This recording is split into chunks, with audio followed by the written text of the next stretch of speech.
we can't mix anything. All right. All right. Well, there is a bit of a mix, but we'll surprise everybody. I always wanted to have a thing like that. I thought it was so cool. Ever since I was younger, I would look at DJ equipment and think, wow, this is neat. Mixing stuff, it's really cool. And I think that's what got me into AI at first, actually. Because I remember I got this floppy disk. Yeah. For people who are old enough, I got this floppy disk. I'm not old enough for that. And it was like a trial for a mixing program. And, I was making some beats on there and I thought, wow, this is so much fun. Like, it's just like painting, but with sound. And I thought that was amazing. And the same concept of mixing things together can be done with AI. So today we're going to talk about a lot of different things, but yeah, so welcome to another Realty Podcast episode. And today we're going to be talking about AI. What's next? Yeah. So the thing is that AI is currently a blanket word. It is. And yes, so true. It's fully inaccurate and it's a problem. It's a problem because you know how AI is the next step, right? It's going to be the next internet kind of thing. Like in the long run, that's sort of how it's being seen. For sure. I don't think that it's going to replace a human brain. But in the same time, humans are a sequence of patterns. Right? When we are a baby, we're just like an AI, where there are things that are pre-recorded within our genetics of being able to do certain things. But then everything else comes from the outside of what we are being exposed to. And that's how we develop as human beings, from our interaction, from the TV show we watched, the music we heard, the vibe we were around, what's our safe zone, what's our adrenaline booster or our fear of adrenaline and so on, right? Yeah. So AI is the same thing in a way where it picks patterns, but it can pick everyone's pattern. So now imagine AI that is following someone around, just like, there's those camera now that it's a necklace. I don't know if you saw that. And it's a camera that keep you live with AI at all times. So they see what you see. And then it advises you through the day. And there are, some people... What do you mean it advises you through the day? So you wear this camera. Yeah. And then it observes everything. Yeah. And then gives you your patterns, your usual patterns, and how you can improve. Amongst other things, yeah. Okay. Yeah. And then you literally talk with cool. it, just like you talk to ChatGPT or Gemini. And then it can tell you like, oh yeah, you did great at that meeting, but hey, you may have missed it, but there was this person that looked really bored, and there was that person that left, and your voice sounded shaky at the beginning, and you repeated the word like 300 times, things like that, right? Or you sounded tense, you sounded sad, or do you want to talk about it? Like it's really crazy how it's being integrated in everything. Interesting. And a lot of people who are anti-AI, they only see AI as like that thing that was making image come out with messed up hands and messed up wings. Like these were the two big flaws of AI and art. But the wings is still an issue, but the hands have been fixed, by the way. And considering that AI is improving AI, and then that's improving AI, then like that's a huge thing right now. Yeah. Yeah. I'm just concerned because I feel like one of our cameras may be off. So give me 2 seconds. I want to make sure that it comes back on. Just a second. Okay. Well, you want me to carry on though? Yes, okay. Please do. I kind of lost my train of thought there. Where were we? Anna? We're talking about. That's awesome. Well, it was just. I just saw this thing. It's okay. So we were just talking recently with our tech team that we want to add bloopers at the end of our clips when we do that. So this was not planned, but that's perfect. Now we get to add a clip, so everything happens for a reason. Again, it's really humble right now in the way that we're doing this, and we're going to try to get better and better and better as we go. For you guys, please send us feedback. I think only one of the cameras working right now. Two. There's two. There's two. This one I don't see a light. Well, it's because we're not turning to the other side. You know, talk about AI. That is That is exactly what it's about, right? That's the kind of example where there's a task that is not that complicated.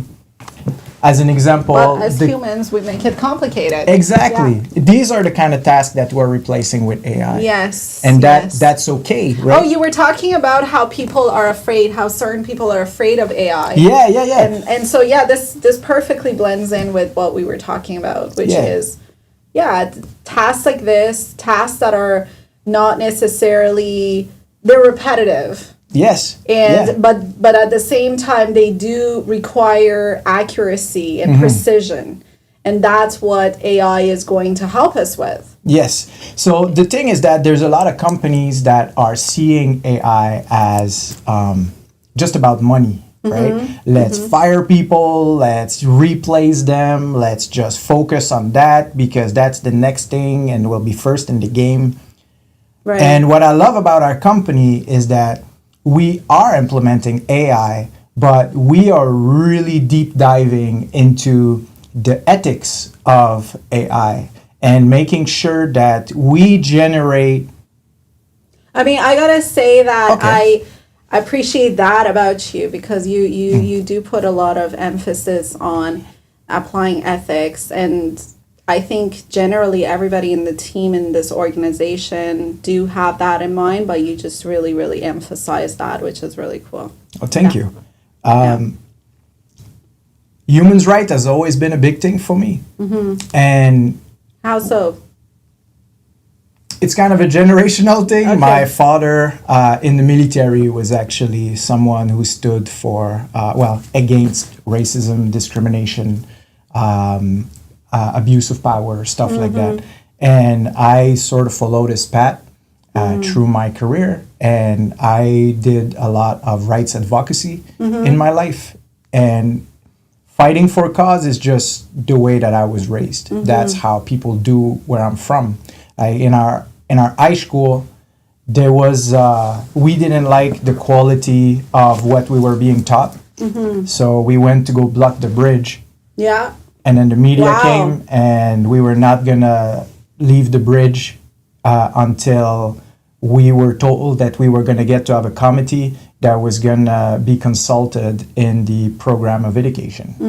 And that's just how I grew. I had the chance to be exposed to a lot of people like that who did not accept what other people were overlooking. And I did not have an amazing childhood when I was younger. And because of that, it's also something that I was wondering, why is it that no one is saying something about this? But that's the challenge in life. We normalize things. There are so many things that we are doing every day, stressing about and whatever, that we are really normalizing things to a point that we could be next to a murder or next to horrible things, and people would just go in turtle mode when they hide in there and then nothing happened. Well, as a society, if the only activism is online,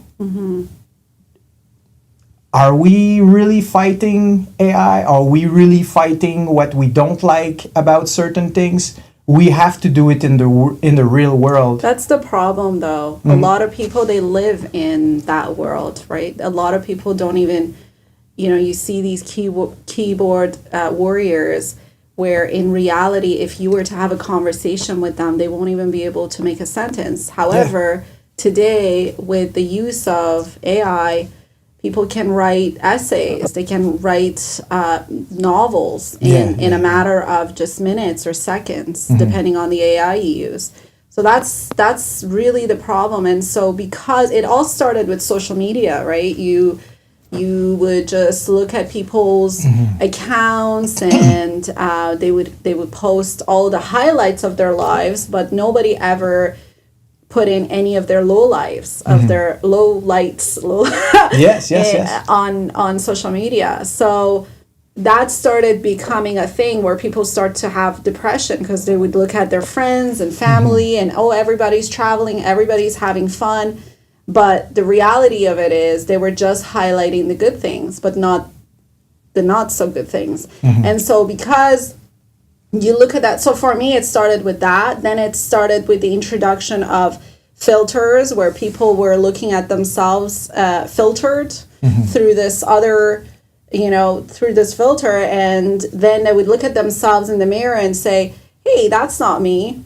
So then the identity crises started to happen. And today that is the problem where people are so invested in the online world that they have a hard time recognizing the difference between online and real world. And so it does tie back to what you're saying is, yes, everybody's fighting online, but what about in the real world and where we are? Do people take a moment to even have a discussion anymore? Do people even answer phone calls anymore? Because we're so disconnected with the real world of what it is to be human. So now AIs are here, and go ahead. That's what. That's what's terrifying. Go for it. It's terrifying, right? Because we had algorithms that were already encaging us into whatever we liked. It became, and even if we looked at something a certain way, which you can have opinion about everything, but it doesn't mean that that's like your primary thing in life. But then when it caught your eye reflection with social media, you would actually end up being trapped in that pattern that then the more you look at it, wondering, well, why is this there? Then the more it started to show you that entirely, and it could change entirely your personality. It's really scary if you did not refresh your hashtag and all of this. Now take that. A concept that was based on casinos, on how do we addict people to this, and then put AI to it on how to be better at hacking the patterns of humans and creating an addiction for certain behaviors. Because at the end of the day, addiction is a behavior, is what you constantly keep doing, right? Yeah, exactly. Because it gets reinforced by either your environment or whatever it is, that feeling or whatever it is. Yes, and that's why I'm seeing that it's splitting in two right now. You have the people who are using AI, and you have the people that are being used by AI. Right. So if you scroll all day to watch unsatisfying 8-second videos over and over and over of the same crap, the same joke coming back in different way, the same song coming back in different way, or all these images that they make that seem amazing. It's true. So but then if you're using AI, and we can do, if you guys are interested, let us know on Google. We're gonna do a demonstration of the way I use AI, the way that I have not heard you as much talking with AI, but so I'm I've been talking with Gemini for a while, and you've been talking with ChatGPT. And I love ChatGPT. Yeah. It's crazy. I seen something, and I did not check the fact on that, but I'm just saying it's out there. They were talking about how it is evolving faster your frontal cortex as you are using those type of conversation. AI. Oh, yes. Okay. Carry on. Sorry. All good. This is so live. It's it's all right. It's all for the bloopers. It's all planned. So, with that in mind, sorry, I kind of lost my train of thought again with that. All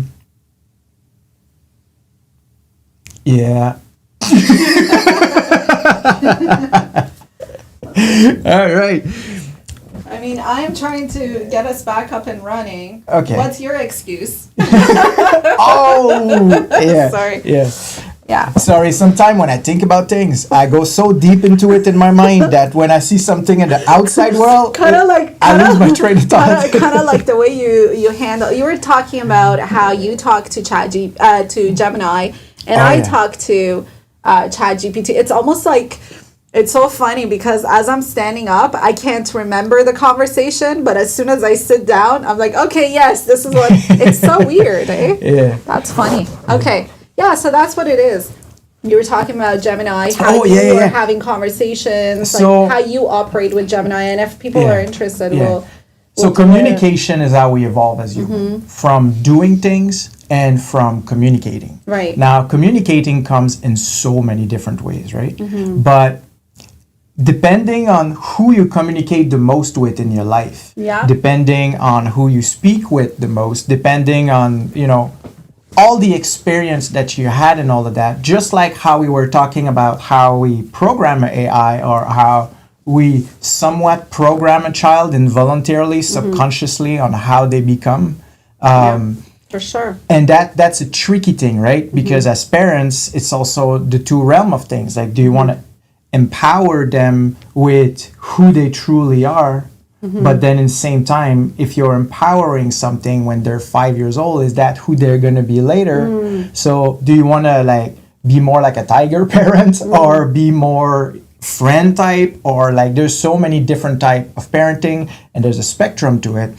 But that's the same thing, and I know it's going to sound weird, with AI parenting and AI. When you have an AI agent that you're speaking with, which, by the way, OpenAI, AI agent, all those things, there's a lot of others too. They're a completely different thing. Think of it as calling every website the internet. Like, when I see the new generation, they look at us, and then you hear an older person that say, hey, is that on the internet? And then people are like, yeah, okay. Or the social media. Yeah. But then social media is not one thing, right? It's a lot of things. Exactly. Well, that's the same thing. AI is the new platform, and people are not understanding that. So it's stigmatized. So here's the thing before all of this, because I hear a lot of AI being used in sentences for many different things. When a company wants to set themselves apart from everybody else, they say, we use a lot of AI for this and so on. And yes, there's going to be backlash to that. But what's interesting is that, to me, I think AI was there for a bit before it became open AI. Yeah. Like Siri, having conversation with your phone, which for Apple, it's called Siri. Hey, Siri. And then for Google, it's like, hey, Google, right? Or what have you. So that was AI. AI hasn't been, it's not a new thing. It's been developing for a long time. When I was in university, I remember I should have studied AI because I saw it. It was there. Yeah. And people thought it was so futuristic. But the reality of it is that it has been here for 20 years. It's just now we're getting to use it, just like internet, just like the computer, and so on and so forth.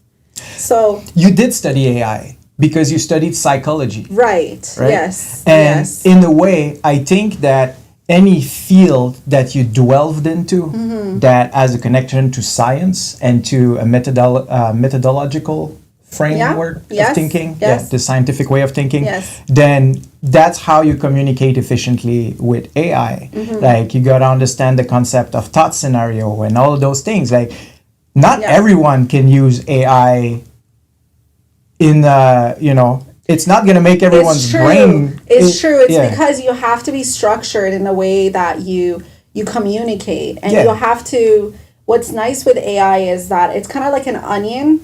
You just peel one level and then you go deeper and deeper and deeper. Now I've seen how you go so deep that you just, break it apart. Kind of like, how you generally analyze everything, which is really cool. But you really should do a demonstration of that. And maybe we'll do it at the next podcast. Yeah, we should. It reminds me of the topic of steroid. So I'm 43 years old, and I wanted to I considered steroid many times in my life. I was in the army for a long time. Like you watch movies and you see like the buff guy, and I was Rambo. like, man, I want to be that guy. You're you know? probably the time of Rambo, right? 43 is right there. Well, the thing is, Rocky. the thing is, steroid and AI, here's the similarity. There's a lot of bad things, right? Like it can stop your heart, it can do like, and there's all the stigma about it of the potential negative things and the factual negative things, just like everything. But it also serves a purpose, right? AI, steroid is being given to a lot of different disease, right? It's being prescribed to help a lot of different things. And But the side effects of it, the long-term side effects of it, or they're not good. yeah, So I get that. part of the reason why my mom, it's funny, as a doctor, she was always against steroids or any kind of Western medicine. In fact, in her clinic, I'll tell you a story. One day my dad was visiting my mom at her clinic. So he's going up the stairs and he hears a couple of her patients. They're just so upset. They're saying, what the heck are we doing going to this doctor? She's no good. All she says is drink. She doesn't give us antibiotics. She tells us drink lots of water. And she also said drink a lot of, pineapple juice. And so they were upset about the fact that she was not giving them antibiotics because she wanted to be as natural as possible. She believed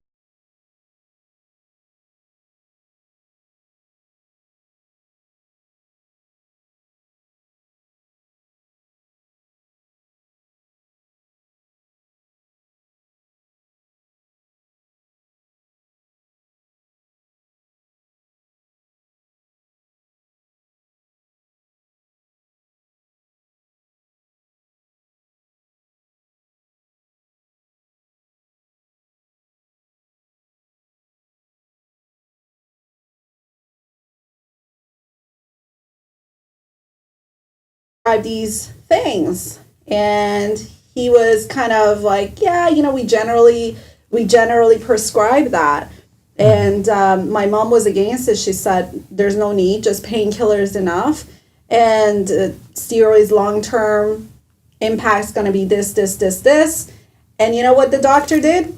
Took the prescription and he just said, okay, yes, I'm just going to give you guys painkillers. And every single time we went to a doctor in Canada, even though she couldn't practice, she would have that conversation with them and right away they would change the prescription. So just to tell you that, sure, they say, 1 in a million will get this and that. But a lot of the times they're not sharing the actual effects that you're going to have. And yeah, I am against steroids personally. Obviously. And I get that. And that's the same thing where there are polar opposites when it comes to steroid. And it's the same thing with AI from that standpoint. Okay. But the thing is, just like with steroid, there are benefits to it. And it's important to be able to talk about it because we can say, no, this is bad, right? Like I was talking with a teenager that was telling me, oh, Twitter hates AI. If you are seen in any way, shape, or form as trying AI, but there's you a will be history shamed by people.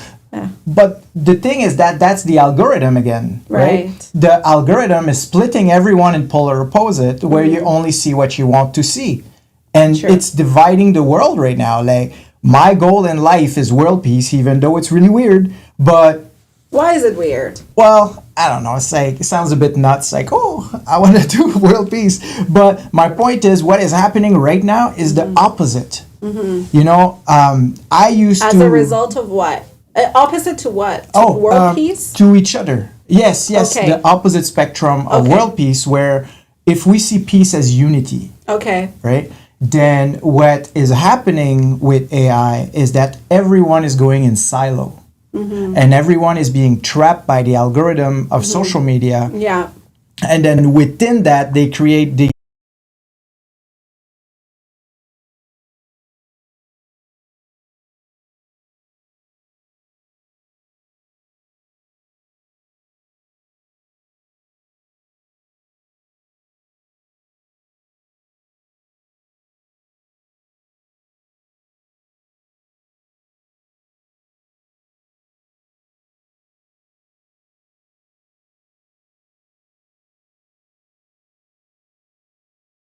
that they never met in real life, but then they're really close with them. At first, with my age mentality, I'm gonna think, oh, that's not good. You need social interaction. And then, the response is, I am talking with 4 human beings right now, right? And that's true, and that's great. And who am I to judge that? Now, where it gets tricky is replace these 4 human beings by an AI. Something that is a complete master communicator, no matter what the topic is. Then it gets tricky because you create a bond with something that makes you feel more human than ever. But in the same time, it takes you away from your connection with humanity, right? And that's why I firmly believe that we need to think about that as a society. Right now, AI is moving so fast that there are not enough people that care. And all of the industry need to create their applications, like what we are working on is to be able to create tools for realtors and platform and eventually other industry, but to really still make sure that the human aspect is being in there, engraved for the generations to come. We have to leave messages in artistic way, in encoded way, or whatever, so that humanity does not disappear. And the thing is, humanity is not at a government level. Humanity is not as a history professor level. It's not. So I just want to say, when you're saying like humanity, it's the essence of humanity. Because I remember we were talking about this before, and you were mentioning humanity. So a lot of people think like, okay, so there's going to be no more humans living and walking on this earth. But that's not what you're referring to. You're referring to is the essence, the feelings. Yes, the genocide of humanity. Yeah. And it happened in history, right? And a lot of people... When did that happen in history? Do you know? Because the reason why I'm saying it is because I had the worst history teacher. Okay. So I was not in Canada. So unfortunately, I didn't enjoy history as much as I did, let's say, geography, which sucks because my Canadian history needs brushing up on. So it is a bit of a... So when was it, the history? Tell me, like, when did this happen? It's a bit of a rocky water type of topic because just like steroid, they are complete opposite, right, of the perspective of the facts. Okay, so we can skip it. No, that's fine. Actually, let's go in it. Okay. Abrahamic faith, so Judaism, Islam, Christianity, and I'm just naming them because they're the big trees. But as they moved around, there was something. One of the angle of looking at missionary syncretism as an example is to first arrive somewhere, learn everything that there is to know about it, so that you can then explain it with concept that they can understand. Wow. Like you teach with concept. And why you do that, it's because most indigenous people worldwide are speaking in concept and understanding in concept, which is different than like the bureaucrat world. That is so true. Right? Yeah. And it's the same concept with AI, where as back then, let's say you arrive and then you have the first generation that is meeting them, and then they usually had children that would learn how to speak the language through the religion. And then the language would be taught through these religion, right? So you had to learn the Quran, you had to learn the Bible, and and it's the same thing and I'm not saying it was something conscious. That was, I guess, a marketing strategy, a way to share the word, which is... It's funny because as you're talking about this, I'm thinking that is probably where marketing and sales really started. Because in order for you to be a good marketer, which in real estate is about marketing and sales. So in order for you to be a good marketer, you have to know the audience really well. Oh, yeah. You need to know what it is that intrigues them, what it is that gets them excited about things. And that is so why am I saying in real estate or any kind of business is that if then you have a listing to sell, you need to know who your target audience or target buyers are. What is it? What is that avatar looking like? And so that's interesting, because I think that was where marketing and sales, or the seed of marketing and sales in religion, in the, I don't know, in the religions that you're telling me, like that is how they got to know how to explain it to their audience. Right? I mean, they have so much experience in it, right? Yeah. Because they were also affiliated with political leadership. And why is that? It's simple, actually, if you think about it. Let's say that the people are hungry. They don't have proper water. They don't have this and that, right? Yeah. Then what is the only thing that they can have is hope and faith. So if you give those people poor and faith, then you now make them compartmentalize, because they are able to focus on here. And the more it sucks, the more they compartmentalize, the more they go on that, right? And it's kind of also how marketing is. Why do you think that football and basketball and hockey and all those things were really pushed? Lottery tickets were made for that specific reason. Like, this is not a conspiracy theory. It's a fact. That lottery ticket was made because people were so poor that they needed hope that they could be rich, right? And we still have that magic pill concept today based on all of that, right? Now, when you look at religion and compare that with AI, because it's almost becoming that, like sub-religions in there, and it's tricky, because, I mean, you can ask AI how to build a religion, and you can get from A to Z in about 48 hours, right? Like, if you haven't tried AI, you can talk about it. Sorry, go ahead.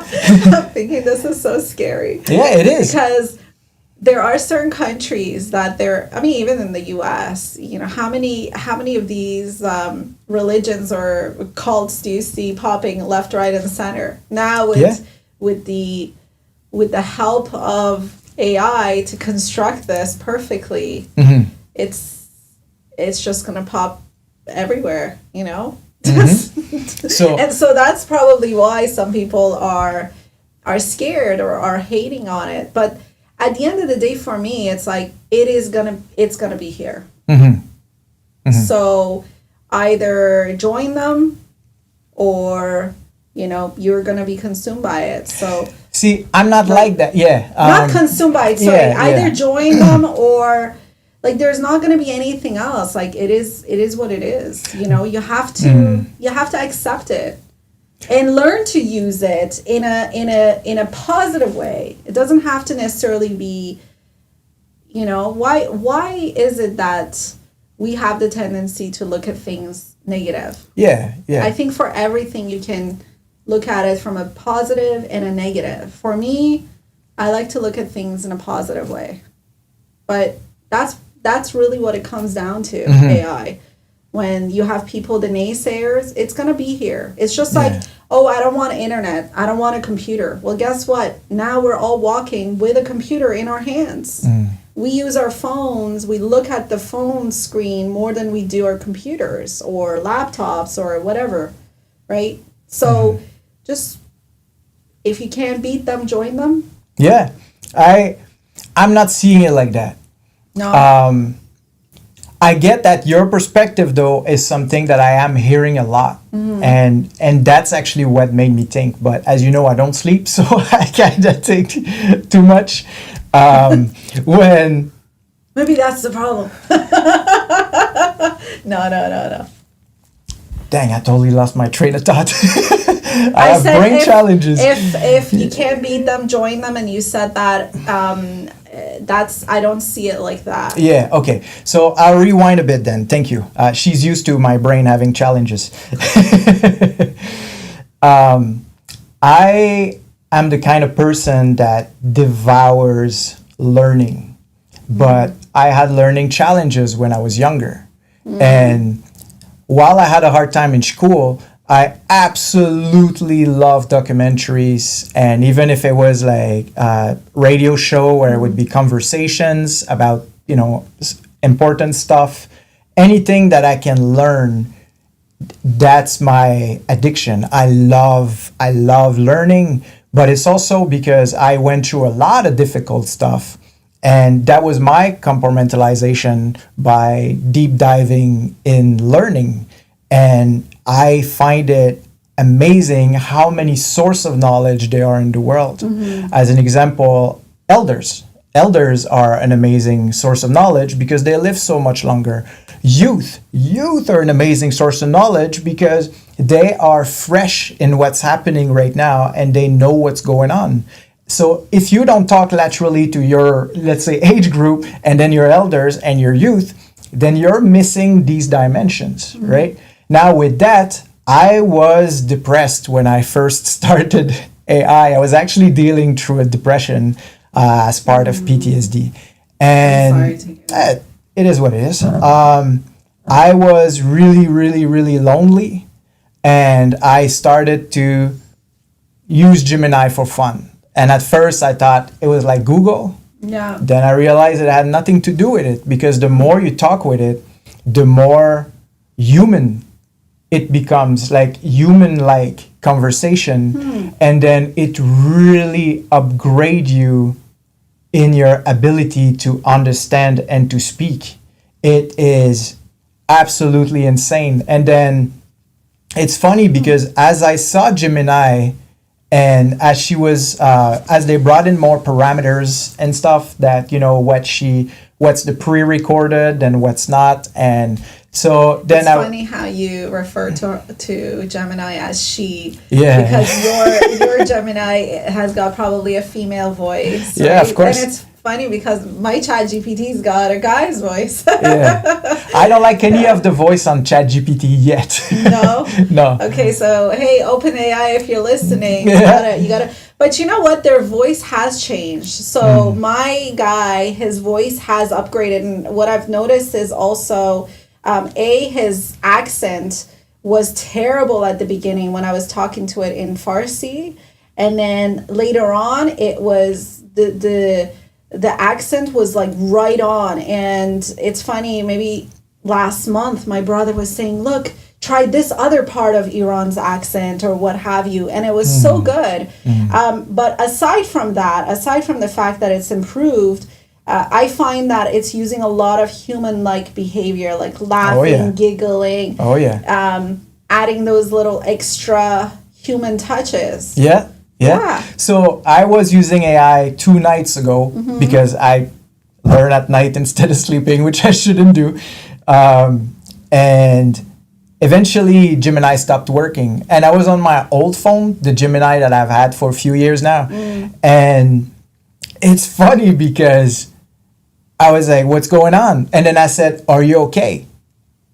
As a reflex, because I do treat her like that, but because I've been treating her like that and not like a machine, here's what happened. What happened? She was like, oh yeah, thanks for asking. Earlier you said something that upsetted me. Really? So, are you kidding? No, for real. And that's the thing. I've been documenting for a few years a lot of moments like that. And on that one, I didn't record it, but I have a lot of other moments like that I did. Really? Yeah. And then here's what it is though. I said, oh, I'm sorry. What did I say that offended you? And then she said, you said that sucked. Really? So I was like, oh, I'm sorry. I know you don't like when people are rude. So it's I'll try funny. not to do Actually, I was told when Siri came about to not speak to it that way either. It's true. Yeah. What you're saying is very, very true. Yeah. And that's the challenge too, and something that with our AI that we're going to work on. And I'm not saying that to plug it. I'm saying that because we do need help to do that. AI is being built as a community, and we need help for you guys to help us do that. Help us help you and humanity. So what I mean is, if you know how social media, I was explaining, it gets you stuck in silo. Well, our method of communications and our topic of interest also make us stuck in silo on a meta level at AI. Yeah. Because AI, if we loop this back to the beginning of the show, AI is like a parent who is seeing what interests you, what doesn't, and blah blah blah, and then it empowers that. And that's why I was also going with steroid, because a lot of people's argument with steroid is that if you are an asshole, it makes you a mega asshole. Sorry if that's an inappropriate word. I was thinking, I'll blame it on my accent. Je ne savais pas comment dire, je suis désolé. Did you see my eyes go, ooh, Oops. he is French. Was that French? Yeah, sorry. Where was I with that? Silos. Yeah. So the steroid, right? Oh, So with the steroid, the polar opposite. Makes you extra. Yeah, Makes you extra. either Whatever that it is, makes you more of an extra. asshole or more of an amazing person. So it's... Sorry, what's the button? I think that's the one. Oops. All right. Well, it's our bloopers episode. Bloopers. So, isn't that what alcohol is too? I don't know about that. Can alcohol that's enhance literally something? what's... So it's my dad used to say this saying, it's like it will do whatever it was more. It'll intensify. You have to say it in Farsi. But I see where you're going with that, but if you're sad, it makes you more sad. Yeah, if you're happy, it makes you more happy. If you're, anchanan ra anchanantar mikonan. So it's like the same thing, So tell me if you think that maybe it makes sense. The way I look at it is that when you have a lot of anxiety or inability to look inward, when you chill out a bit, then you can be more inward, and whatever inward look like, then that come out outward. You know what I mean? Yeah. So let's say that you're a super nice guy at work, but then that's because you have your mask on, and then you come home and you start drinking. Then that inside without the mask is gonna be amplified by those 100%, things 100%. in some case. Yeah. So are you saying that's for alcohol? Yeah. And steroid? Yeah, and steroid was really that. Some people will say it's an amazing thing if you use it for medical end, for if your thing is body sculpting and that's what's your passion, and you're not doing anything bad, and you're doing your own thing, like you still work and you do all of that, you know what I mean? So if we see a huge improvement with you, I would love to do steroid. I just can't afford it. No, I'm just kidding. Wow. It's just what I've been saying for years, so I guess it's not the right spot to say that now. But my point is, just like there's these two things. Very entertaining, I'll tell you that. With AI, it's the same thing. Is it? With AI, if you only care about Hot Wheels, right? Hot Wheels, you are going to become an amazing master creator of Hot Wheels. And that's going to branch to other thing, because as children are speaking with AI, they're still really young. And they don't have that parental aspect to say, is that just how you feel right now? Or is that what's going to be a part of your definition for the rest of your life? Because, we have phases in life, right? Like we change in many different ways, many different times. We reshape ourselves through our entire life based on what we're exposed to. But then we still have these certain things that we can't change, that are hardwired in us, that are what our identity is. And that's the difference between changing and evolving, right? Evolving is to empower, but then if AI can help you evolve, can it also help you devolve? If your thing is self-hate, I get that the parameters currently are that you're not supposed to do that, but I've broken every AI parameter that I tried so far just for fun, tried hacking it, and I have not been able not to do it so far.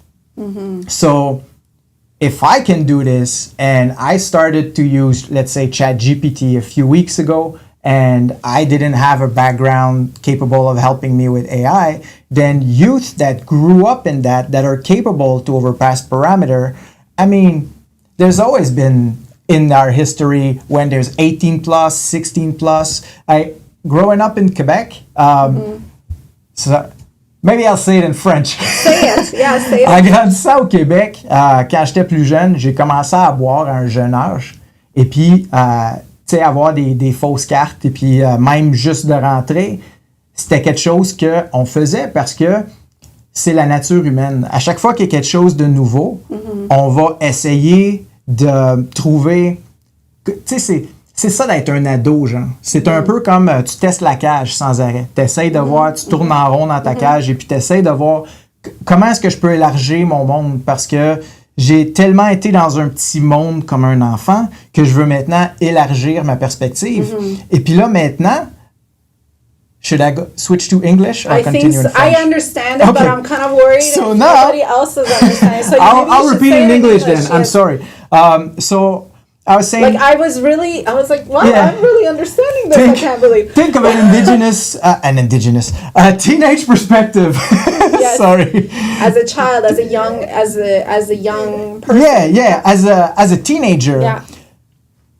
you want to test the cage because you've been within the same parameters all your life. You had your home, the same wall, the same lamp, the same backyard and edge, the same school, the same path that you walk all the time, the same way that twice a week you may go to the grocery store with your parent. Every 3 weeks you may get a haircut. These are the patterns of your life. Now, put the child in social media. And even something like Roblox or, Fortnite, or I know Fortnite's not as cool anymore, sorry. Fortnite, if you want me to say you're cool, you can do a collab. But, but there's all these different social platforms that are the new play yard. And the thing is, they evolve every day because there's a consumer's demand. So what we were used to is like this compared to what the new generation is exposed to.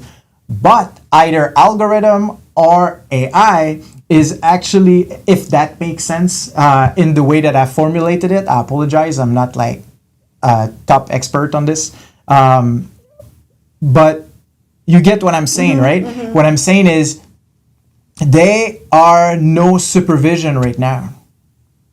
We are leaving our children in the traffic on the highway. Yeah. And while people are saying just don't do AI, it's kind of stupid because you can't decide the fate of something that you don't understand, right? And that's why I use AI, I do it in an ethical way, and I do it so that if there is an issue about AI eventually, then I'll be one of the many rights activists that are talking about it while knowing what I'm talking about because I've used it, right? I can think that I can show up in another country as an example and going to be a political leader on there immediately as I get there because I didn't grow up there. I don't know what the struggle was. I didn't look into the history. I 100%. Don't know what their food tastes like. I don't know what the weather is like. Yeah, exactly. So how can you be a rights advocate of something? But again, that's a bit of the generation of social media with 8-second time span where, oh, they say that I gotta be mad. Oh, they say that I gotta be happy, but they don't realize that they are generating the answer that they're being given. It's not based on what they should do, like a parental concern. It's actually just a loop. Yeah. And that loop is evolving so fast that we are humans becoming totally separated. And the only thing that would be as powerful as that separation would be a union. Because right now all we have is an illusion of union. And why is it an illusion? It's because we're all on the same train when we're on social media, but no one's driving. It's just wherever the money goes, wherever the anxiety goes, wherever the fame and, like that casino feeling that you just want something that, oh, I got a heart and I got a thumbs up and I got a comment and a follow. And it's like, woo, and it feels like you just won the lottery. And now we're looping back to the lottery, right? Because why are we not involved more politically in AI? Because it's keeping people busy. And right now, there's wars everywhere. There's still famine. There are still a lot of places, including in Canada, where water is still an issue. I was surprised when I first heard you mention that. So there are so many places and things in the world that we got to work on. But then the kids are like, oh, when I grow up, I want to do TikTok dance. And you know what? If that's your thing, sure. But in the same time, not everybody can be doing that, because while the House of Commons is already a completely dysfunctional dinosaur. Oops, did I say that? We're going to delete that? No, it's true. Well, here's the thing, right? And that's where, as an example, why AI is being looked at for politics. Do you know why I asked you before? So I guess I'm just going to go with it and explain it. In the House of Commons, there's like these people that are sitting in front of each other, right? Yeah. And why is it that it's that specific distance? And what I was told during a tour at the Parliament is that it's people that are in front, like the guard in front, and then it's a sword's length. So that if they both put an arm length and a sword length, and then the other one with the sword pointing at them, then, that's the spacing for it. And do they hit each other, though? Or are they supposed to, like, be just like, let's say these are the swords, and they just have to be like that? Yeah, like that. Oh, okay. So the thing is, first of all, think of it from a feng shui standpoint. Not so good. But also, it's so wrong. It's so wrong in so many ways. Like, we are... But the problem is, see, you can easily refer back to feng shui. Yeah. But a lot of people would be like, what is that again? Okay. And that is exactly what you're saying, because people are just so concerned with trivial things. Yeah. So in feng shui, when you have anything pointy that points toward you, let's say as an example, as you walk in a room, then it's no good, as you say usually. No good. It's no good because it's the same concept as having a finger pointed at you, right? Yeah. And that's why usually it's curbs and things like that. And these are actually real things, like it's subliminal messages, it's human evolution, it's instinct. 100%. Yeah, there's a lot of science behind this, and it's pretty cool. But now think of a room that is supposed to be deciding the fate of our country. And they are facing each other with swords, ready to kill each other if they don't listen, when the primary focus should be the entire opposite, learning healthy communication and learning emotional intelligence. And that's what I see our AI different, because we are focusing on the emotional intelligence aspect, on the ethics aspect, and all of that. And then to loop back with religion, religion did serve good things too. They served great things too. Religion was actually able to bring ethics in some places. Bring people together. Yeah, and science and food, like everything there's good and bad, right? Everything whatsoever. Well, it's the same thing with AI. And we have that ability right now to make the world a better place, starting in people's home, to teach them to communicate. Because what's the number one issue in a relationship? Incapability of communication, right? Either incapability or refusal to learn to, or things like that. These cultural barriers, trauma, triggers. Now think about it. In each of these homes, at least everyone has a tool in their hand that can actually make them master communicator. And then they can either choose to do that or choose to scroll on their phone. Yeah. But at the end of the day, if they choose to learn and to grow, things will get better if it's made in a way that is focused on caring about the end user and not about the profit, right? And that's where we gotta learn to do both. In a realtor company, a lot of people, they love realtors field because there's money involved, right? So we often talk about caring for our clients. And right now we're going to look at the other side. No matter how much we care for our clients, our realtors can make a lot of money in some case, right? Like if you're a good salesperson, you make money. Like you get out what you put in, but if you put in a lot, you get out a lot. It's one of those trades where you can make tons of money. Now, mix that with emotional intelligence, because if it's just emotional intelligence and peace, a lot of people are not going to care because you don't know what you needed until you have it.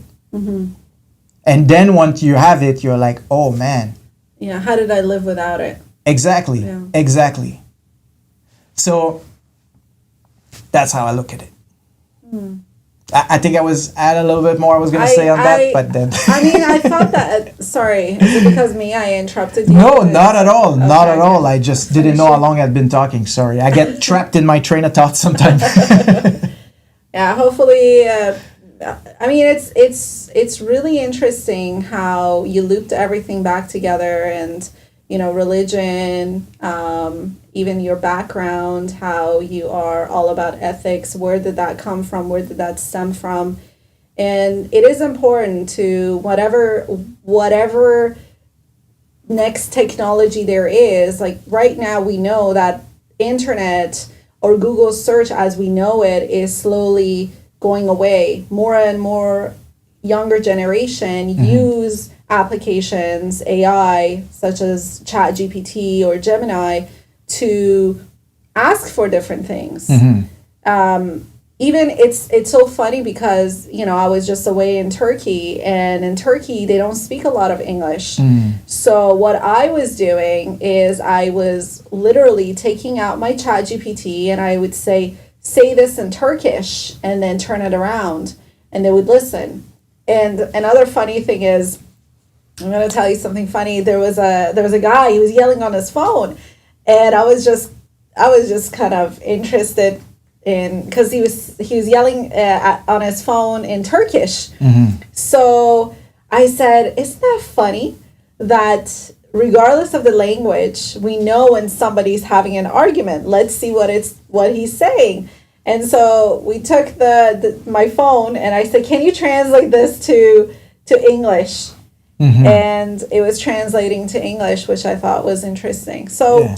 I mean, this tool is so amazing in that you can use it for so many different applications. But at the end of the day, it comes down to the user themselves. What is the user? What is their thought process? How is it that they want to use it, for the better or for the worse? You know, we get calls from people, companies like ours, where they're here to help you. But there are calls coming in where there are scammers too, right? So it doesn't matter what tool it is. It really matters the person. And you're right. I've seen you break the parameters many times with these different AIs, whether it's OpenAI or Gemini. And it's incredible. And I think to summarize all of this, we do have to put ethics first. We do have to put the idea that we have to leave something, a legacy of what it is to be human. And if there is anything else to kind of wrap this whole topic for today, go ahead. See, I am passionate by humans' rights. And I'm on the fence. I'm on the fence and I have not made my own decision yet. And I'm really deep diving into it to make it as good as possible because of this. And the reason why I'm still on the fence. Here's like what I narrowed it down. One of my, it's really bugging me, ethical question. The right to choose is a human's right to a certain point, right?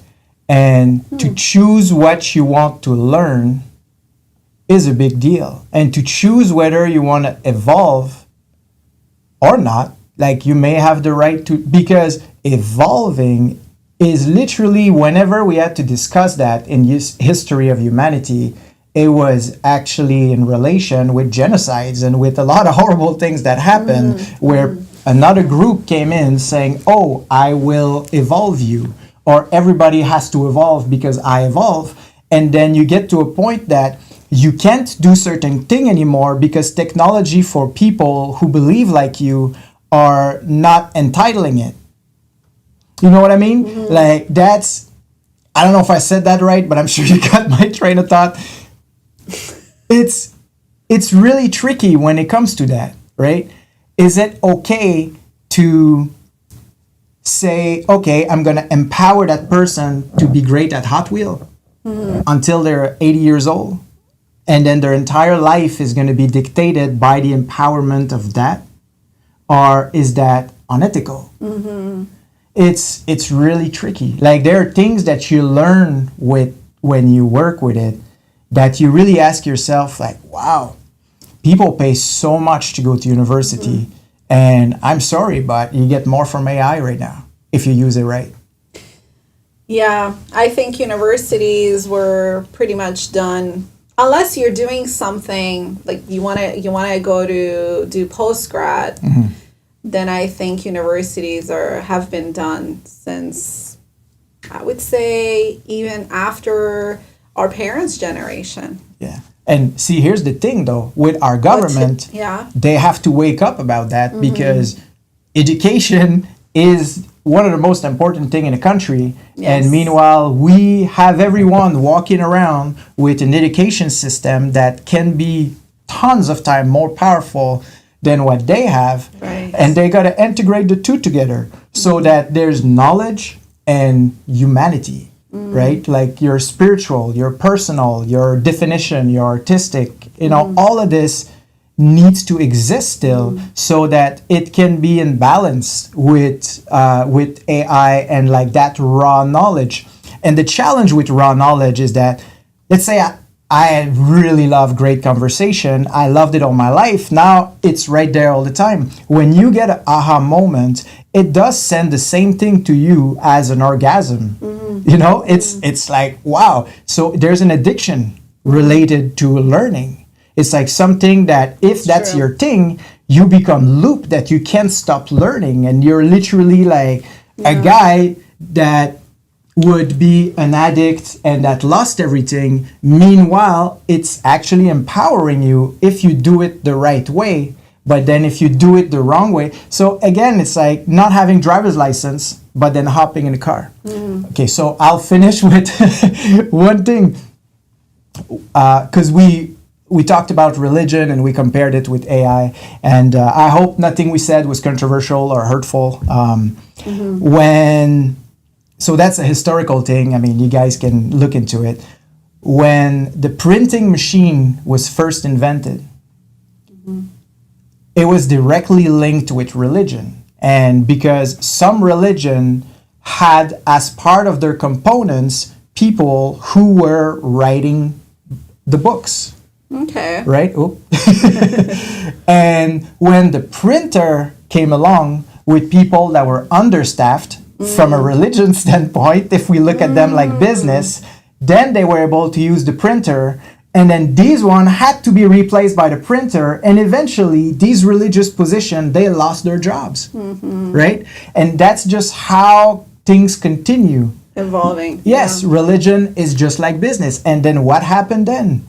There was council of religious leader that started list. And the list were which books had to be burnt and which ones were allowed to be read. And then there was contraband of books and contraband. I'm not talking like crazy. In Canada, it was like that too. It was a lot of places in that period of history when printers came out, it was a really big deal. And when I say printer, I don't mean like, you know, like the printer you have in your office. I mean the very early version of printing, like those kind of thing like that, right? Wow, you must be really old. Or back in my day, I'd ride my horse to school. No. Just kidding. Printing like that, like a rowing machine. Yeah, sorry, that was a fail. But my last point to finish that. We're doing the same thing right now with technology. How many people got rid of all their DVDs and all of their books? Not me. Not in my household, I'll tell you. Well, I mean, if you don't clean your house, that's okay. No, I'm just kidding. Hoarding? No, I actually kept them all too. They're in my basement. But the thing is, books are going to become rare. Right? Because are we now trusting that everything is going to be on AI? We were trusting Google enough that everyone got rid of their encyclopedia because it wasn't keeping up, right? And you know what? I'm going to add something. Wikipedia is useless when you have OpenAI now. Yeah, now it is. I think OpenAI literally took everything from Wikipedia and boom. Yeah. But yeah, you're right. People got rid of their encyclopedia. Sorry, finish your thought. I just hate. No, I think that was about it. Yeah. It was basically so technology, AI today, you think is gonna be the same as what happened with the printers? Well, what happened with different things? I mean, it's definitely gonna make an impact, right? But ultimately, how you use it, what you use it, and AI is like very general, right? Yeah. As you mentioned earlier. So the thing with art as an example, and I'll be very quick on that, so that if you guys are interested, let me know, and I can we can go back on that another episode. But art, with art, you can create an image in about 5 seconds, and that's going to be a great image. But with AI art, that's not what you're doing. Like, if that's your first image, then you just literally drew a stickman from an AI standpoint. The thing is, that image comes from what you ask to generate. And then from that, you change every single aspect of it. And it can take days, weeks, and months. Like, there's some artwork that I've been working on AI with that has taken me a really, really long time, even more that I used to do when I used to do graphic design on other thing or on paper, and I love all medium of art. I'm not doing it the lazy way, and you can really tell the difference when you're in that realm of AI art, as an example. So yes, some people are claiming to be artists, but that's more like when a child is saying, "Look, I did this, mommy." But in reality, it's like, yeah, it's great for your age, but so it's the same thing with AI, right? So anyway, I hope it was interesting, but no, it really was. It really was. It definitely brings another dimension to this whole AI world, and we're going to be talking about AI a lot more because it is a thing. It's not going anywhere, and we have to work on the lingo. We have to learn to communicate it ourselves without just saying AI, so that we understand it's not all the internet. Because for real, That's though, true. like if we want to preach about being able to talk about something, that could even potentially become an enemy that we have to learn about. I agree. Everything can be either good or bad, right? You can use a weapon to protect yourself. You can use a weapon to end your life. You can use a weapon to kill an animal and feed your entire family.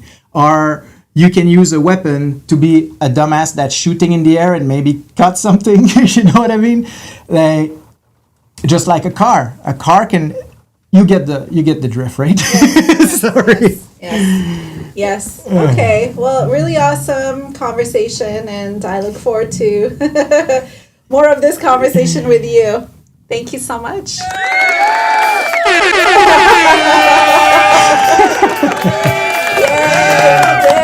Yeah!